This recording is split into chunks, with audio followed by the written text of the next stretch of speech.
Welcome back friends. स्वागत है मेरे दोस्तों मेरे यूट्यूब चैनल दिवस शेयर्स में। और आज मेरा दूसरा वीडियो जो है, आज का जो फोकस है हमारा वो है डीई शेविंग, उसको कैसे एंजॉय किया जाए, taking in mind at the beginners level in perspective. Now जिस तरह से मैं शेव करता आ रहा हूँ, आज मैं वही शेव करूँगा। तो आज से पहले हम शेविंग का सब कुछ शुरू करें without wasting any time. First of all let me introduce with my products today. आज मैं प्रोडक्ट्स का कोई आपको रिव्यू नहीं देने वाला हूँ, केवल ये बताऊंगा कि मैं यूज़ क्या कर रहा हूँ। तो ये आज मेरे पास जो है एक मेरा शेविंग सोप है, इसमें हल्का सा मैंने पानी डाला हुआ था। मेरा शेविंग ब्रश ना, इसको मैंने ऑलरेडी पानी में भिगा रखा था, तो उसका जो एक्स्ट्रा पानी है वो मैं ऐसे निकाल देता हूँ। आप भी ऐसे निकाल दीजिए, बहुत एक्सेस वाटर की ज़रूरत नहीं होती है। और आज जो मैं लादर क्रिएट करूँगा, जो झाग बनाऊँगा, वो इस शेविंग बाउल में बनाऊँगा। ओके। और इसी के साथ एक ट्रेडिशनल जो है रेज़र, या आप रेज़र दे सकते हैं, डबल एज रेज़र, और एक प्लेट, एक ही प्लेट देख सकते हैं। ये ब्लेड मैं आज दूसरी टाइम यूज़ कर रहा हूँ। नॉर्मली जो है एक ब्लेड मेरा 2 से 3 शेव चलता है, तो आज ये मेरा दूसरी बार यूज़ हो रहा है। सो लेट्स स्टार्ट, शुरू करते हैं। नाउ इससे पहले कि मैं शुरू करूँ, आपको मैं कह दूँ कि हो सके तो आप शेविंग से पहले नहा लीजिए। नहाने से आपकी स्टबल जो है काफ़ी सॉफ्ट हो जाएगी, जिससे आपको रेजर ग्लाइड करने में दिक्कत नहीं होगी और आपको मज़ा आएगा एक अलग लेवल का। तो आप देख सकते हैं मैंने हल्का सा पानी इसमें ऑलरेडी रखा है। ये मेरा शेविंग सोप है और इससे ऐसे सर्कुलर मोशन में आप घुमाइए 20 से 25 सेकंड मैक्सिमम। विदेशी वीडियोस में मैंने कई बार देखा है कि यूट्यूबर्स जो हैं, वहाँ के शेविंग एंथुसियास्ट जो होते हैं, उसका झाग इतना कर देते हैं कि वो निकलने लगता है, गिरने लगता है। मगर हम भारतीय बड़े मितव्ययी होते हैं, हम नहीं चाहते कुछ भी वेस्ट हो, और इसीलिए मैं भी आपको ये दिखाऊँगा कि झाग बाहर लग के गिरे ना। और काफ़ी प्रीमियम और लग्जरी सोप्स होते हैं ये, इनके बारे में कभी हम बाद में डिस्कस करेंगे। तो आप देख सकते हैं मैंने काफ़ी सोप इकट्ठा कर लिया अपने शेविंग ब्रश पे। अब ये मेरा जो है शेविंग बॉल है, मैंने इसको इसमें रखा। Now I am creating the lather. और मेरी कोशिश रहेगी कि ये जो लादर है वो कम से कम मेरी शेविंग के 3 पास तक करे। नॉर्मली क्योंकि मैं रोज़ शेव करता हूँ तो मेरे को 2 पास ही की ज़रूरत होती है, मगर आज मेरी जो दाढ़ी है वो 2 दिन पुरानी है। डे बिफोर यस्टरडे मॉर्निंग में मैंने बनाई थी, तो शायद आज 3 पास की ज़रूरत पड़े। तो 40-50 सेकंड में अगर आप अच्छे से उसको ऐसे रोटेट करेंगे तो देखिए एक अच्छा फोमी, एक लादर, एक झाग क्रिएट हो गया है। और कई बार लोग पूछते हैं कि इसकी कंसिस्टेंसी कैसी होनी चाहिए, तो मैं हमेशा कहता हूँ कि इतना पानी डाल के पतला भी मत कर दो कि वो आपके चेहरे पे बहने लगे, तो आपको मज़ा नहीं आएगा। और इतना अपने झाग को गाढ़ा, इतना थिक भी मत कर दो कि आपके रेज़र को ग्लाइड करते हुए आपके ब्लेड और जो रेज़र के बीच में जो गैप होता है उसको वो क्लॉग कर दे। तो एक voluminous super slick lather create हो रहा है, आप देख रहे हैं। ये देखिए गज़ब की खुशबू है। ये ट्राइगोडॉन करके एक कंपनी है, उनका वाइल्ड सीज शेविंग सोप है, जिसको मैं पिछले 6 से 7-8 महीनों से यूज़ कर रहा हूँ। पूरी तरह से सेटिस्फाइड रिजल्ट है। तो आप देख सकते हैं कि कितने कम टाइम में एक अच्छा लादर क्रिएट हो गया है। बिल्कुल सफ़ेद है और थोड़ा सा और मैं इसको घुमाऊँगा ताकि और थोड़ा मज़ा आए। थोड़ा सा पेशेंस रखना पड़ता है, और ये डिविशिंग की खासियत है कि कहीं ना कहीं हमको धैर्यता भी सिखाती है। कोई भागने की कोई जल्दी नहीं है, कुछ नहीं मिलने वाला भाग के। एटलीस्ट कोरोना काल में तो हम ये सीख गए। चलिए, so you can see wonderful, beautiful, voluminous, thick lather in this particular shaving bowl. Wow! मैं इससे पहले मैं एक चीज़ और करता हूँ, अगर कोई कंपलसरी नहीं है। शेविंग के बाद कभी कभी आफ्टर हल्का सा बर्न होता है, तो उसको रिमूव करने के लिए मैं ऐसा एक प्री शेविंग ऑयल भी लगाता हूँ। अगर ये नहीं है तो कोई ज़रूरी नहीं कि इसको खरीदना compulsory, it's not compulsory for your shaving regimen. मगर हाँ, इसको लगाने से आफ्टर बर्न्स काफ़ी कम हो जाते हैं। रेजर ग्लाइड बहुत मस्त होता है। आपके पास ये नहीं है तो आप ओलिव ऑयल, जैतून का ऑयल या कोकोनट ऑयल भी आप 4-5 बूंद अपनी हथेली पे रख के, पाम्स में रख के उसको ऐसे स्मेयर कर सकते हैं। तो आप दे सकते हैं। मैंने अपने बियर्ड में, दाढ़ी में, ये जो होते हैं थोड़े डिफिकल्ट स्पॉट्स होते हैं, यहाँ पे अच्छे से इसको मल दिया है। Okay, so let's start applying the lather. Okay, आप देख सकते हैं कितना रिच, कितना डेंस, बढ़िया लादर बना है।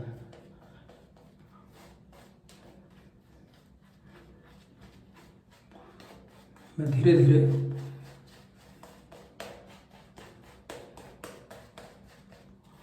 इसको अप्लाई कर रहा हूं।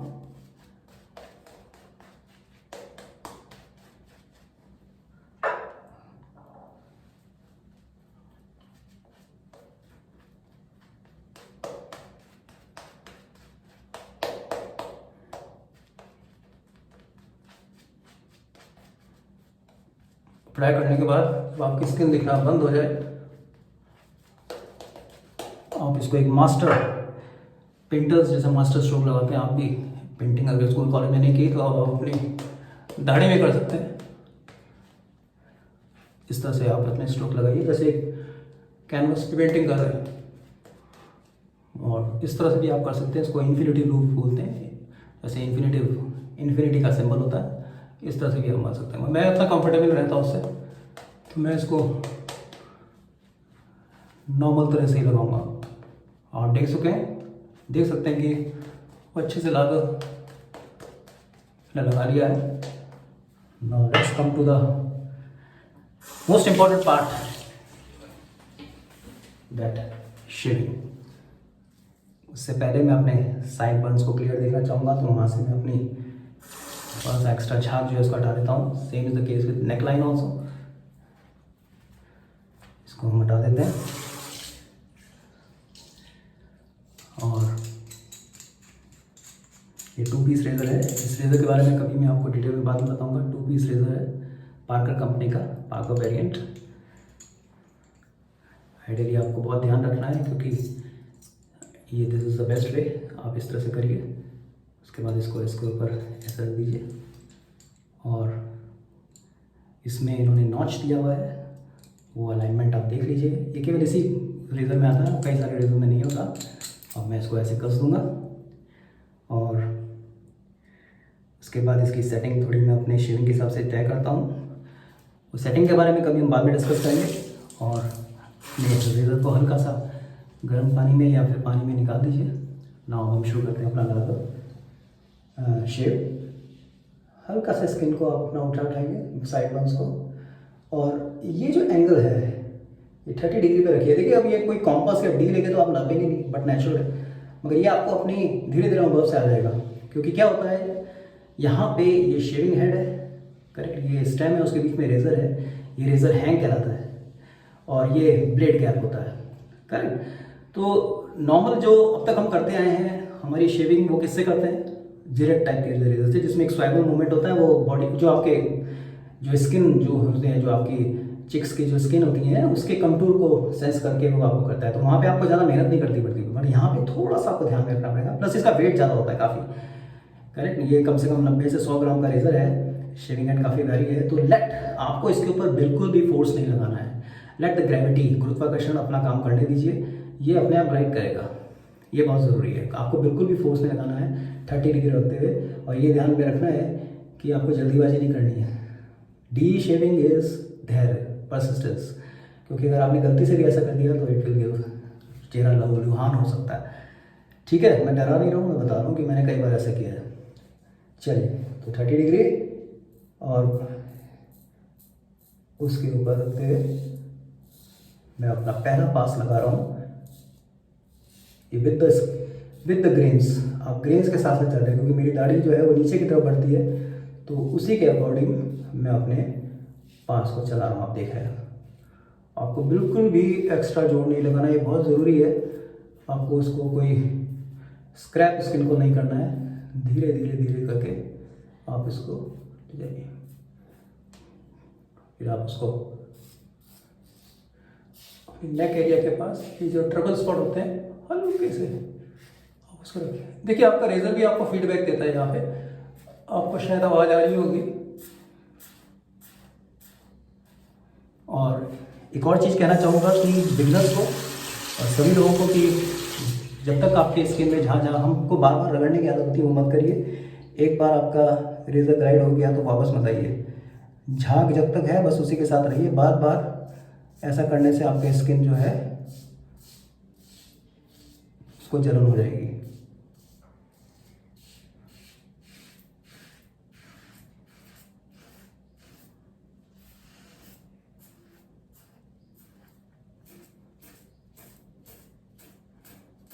ज़रा सेंसिटिव एरिया होता है लिप, और ध्यान से आपको इसमें रेजर चलाना है। नाजुक इलाका है आपके फेस का।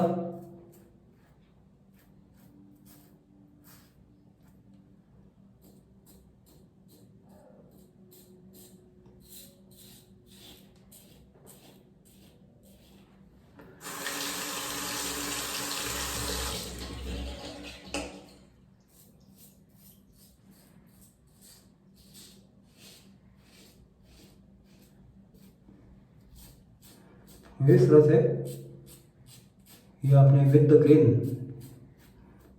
जिस तरह से आपके बालों की बनावट है उसी दिशा में आपने अपने स्ट्रोक्स को अच्छे चलाए। तो पहला पास मेरा कंप्लीट हो चुका है और मैं अपने चेहरे को हल्का सा धोलूँगा। आप उसको टच करके फील कर सकते हैं। यस, काफ़ी स्मूथ हो गया है, मगर अभी भी हल्के हल्के से जो है बाल वो आपको महसूस हो रहे। तो पहले पास में ऐसा होता है।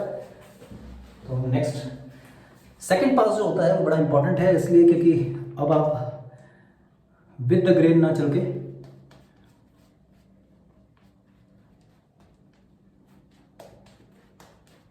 अक्रॉस द ग्रेन चलते हैं।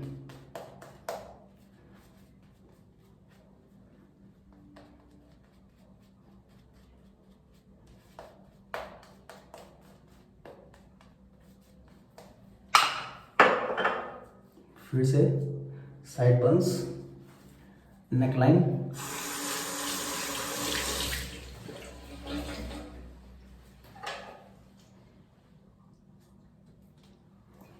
रेजर। ना रेजर को पकड़ने के भी कई तरीके होते हैं। कई बार लोग यहाँ से पकड़ते हैं, कुछ लोग यहाँ से पकड़ते हैं, कुछ ऐसे पकड़ते हैं, कई लोग ऐसे पकड़ते हैं ताकि रेजर स्लिप ना हो जाए। मगर इसकी नर्डिंग बहुत अच्छी है इस रेजर की, तो ये फिसलेगा नहीं हाथ से। तो आप इसको ऐसे पकड़ सकते हैं। मैं अक्सर ऐसा पकड़ता हूँ सपोर्ट देने के लिए। ओके, तो अब हम चलेंगे across the grain. Across the grain में हल्के से आप इसलिए साइड बंस को उठाइए और आप देख सकते हैं मैं छोटे छोटे स्टेप, बहुत लंबे स्ट्रोक लगाने की जरूरत नहीं है, बहुत हल्के हल्के चलाइए। प्रेशर बिल्कुल मत दीजिए, ग्रेविटी अपना काम कर रही है, रेजर फिसलेगा।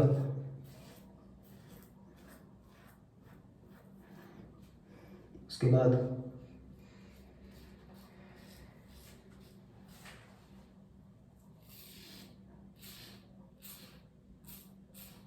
आपको शायद आवाज़ आ रही होगी, इसको रेजर फीडबैक बोलते हैं।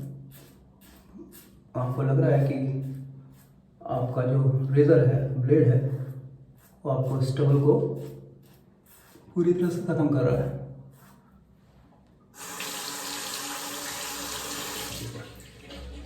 नेक्स्ट पार्ट,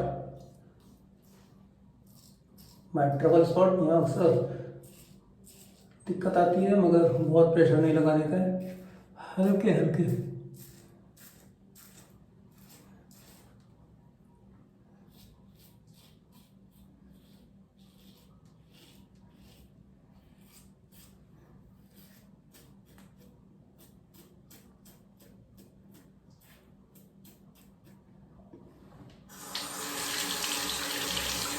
ये देखिए एक हल्का सा टिक आ गया। ये छोटी सी मेरी एक यहाँ पे फुंसी थी, तो वो आज कट गई है, वो कोई चिंता नहीं।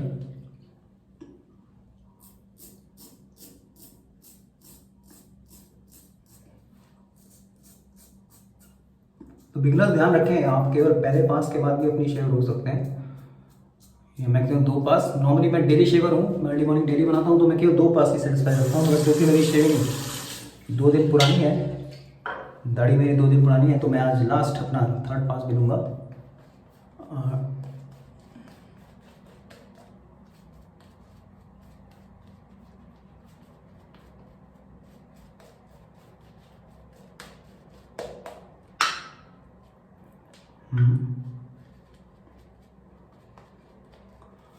हाँ देखिए कितना बढ़िया राधा क्रिएट हुआ है कि तीसरे पास के बाद भी कुछ बच गया है।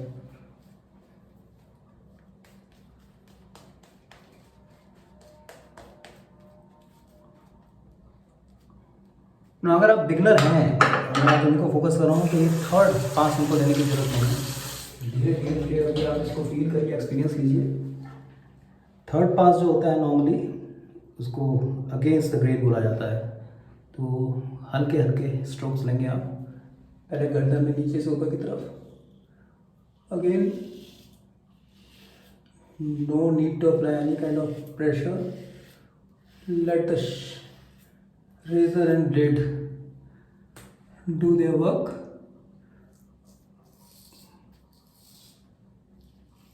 ना ये जो पास हो रहा है ये क्रेन्स के टोटली अगेंस्ट में है, कंप्लीट शेविंग सेटिस्फैक्शन के लिए, मगर ये ज़्यादातर एक्सपीरियंस लोगों के लिए माना जाता है।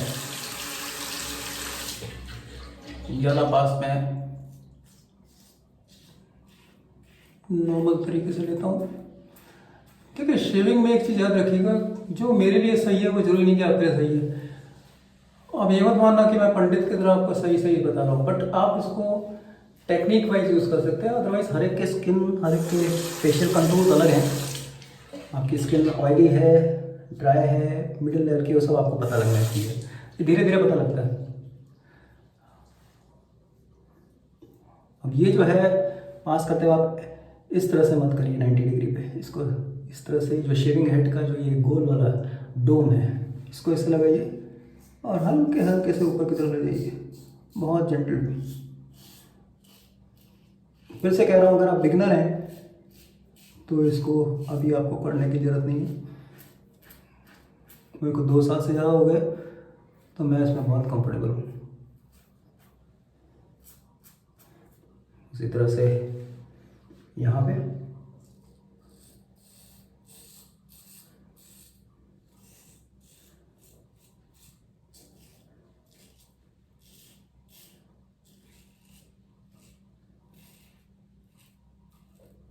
ये थोड़ा डेलिकेट एरिया है ईयर लोब्स के पास, ध्यान से चलाइएगा।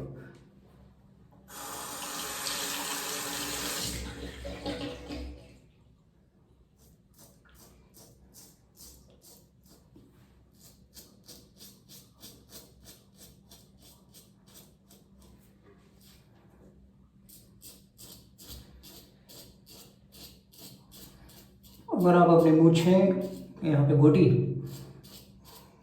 रखते हैं तो उस एरिया को आप अवॉइड करिए।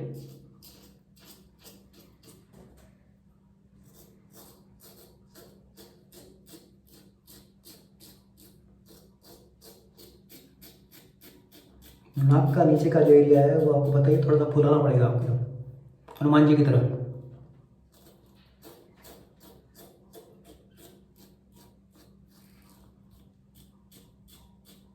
बहुत जेंटल, हल्का, कोई जल्दी। इसलिए मैं कल कहा था आपको अपनी वीडियो में इंट्रोडक्शन के, need to be extremely gentle.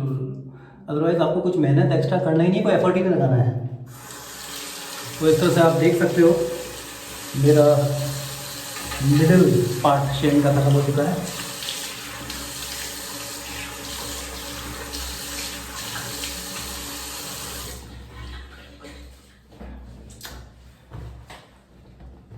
हल्का सा डैप किया टॉवल से। After that another important part,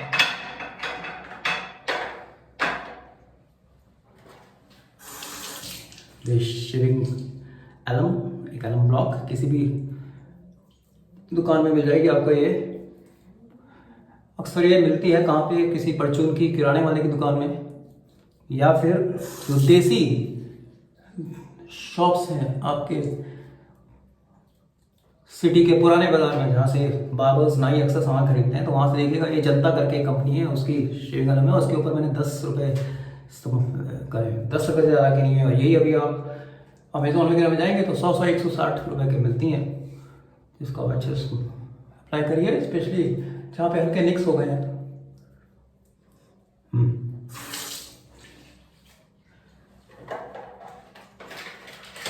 अब आप इसको धो सकते हैं। नॉर्मली मैं क्या करता हूँ, बड़ा कंजूस आदमी हूँ, तो ये जो लादर इतना बना है इसको मैं बिल्कुल वेस्ट नहीं करता, मैं इसको ऐसे स्क्वीज कर देता हूँ। कभी कभी फोर्थ पास की जरूरत पड़ती है, आपको सेटिस्फेक्शन नहीं होता है यहाँ पे स्टबल है यहाँ है, तो वहाँ लगा लेता हूँ। अगर मैं क्यों वेस्ट जाने दूँ भैया, मैं ऐसे मल देता हूँ उसको।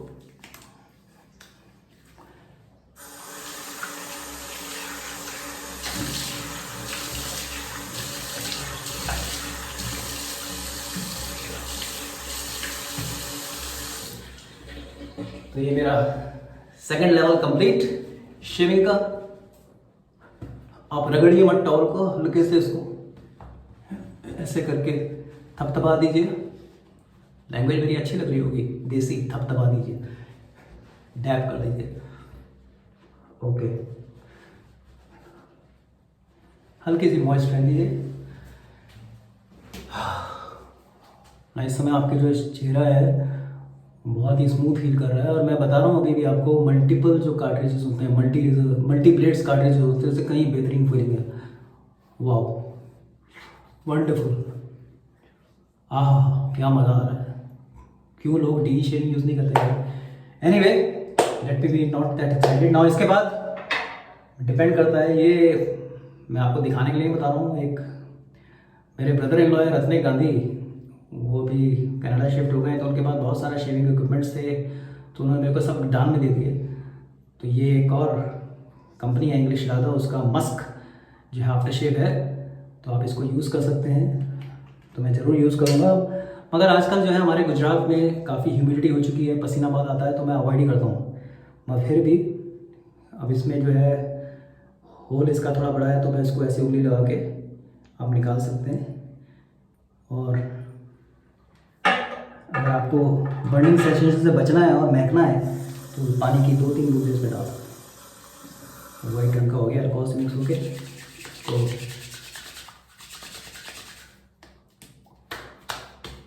ऐसे डैप कर दी,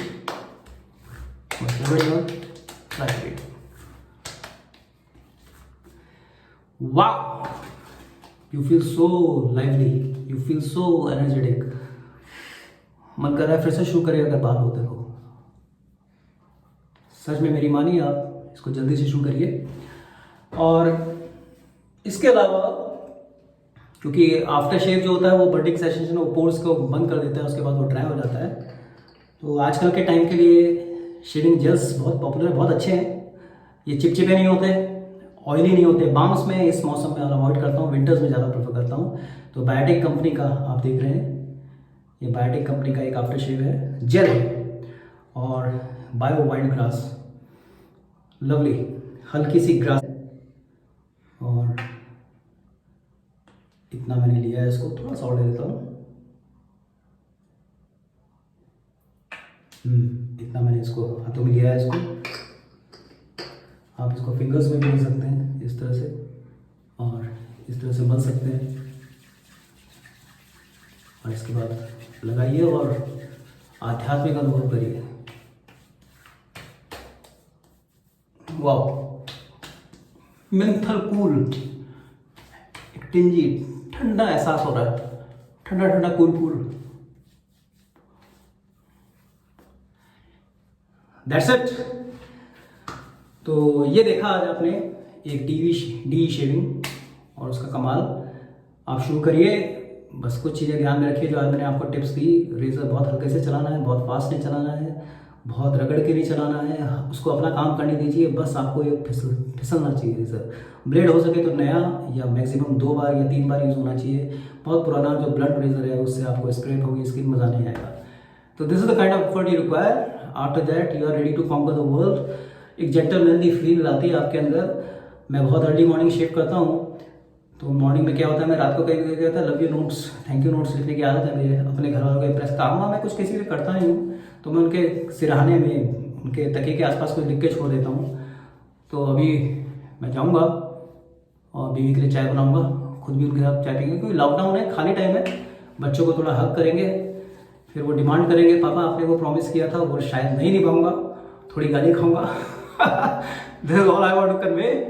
सो I wish you all the best, try it. Lockdown में अगर आपको ये चीज़ें नहीं मिलती तो बाद में खरीदिएगा। I hope, I still pray कि जल्दी से जल्दी ये कोरोना वायरस जो है हमारी ज़िंदगी से दूर हो और आपके अच्छे स्वास्थ्य, आपकी अच्छी ज़िंदगी और आपके समस्त जितने भी आपके दुख हैं वो भगवान हरे, यही मैं मंगल कामना करता हूँ आपके लिए।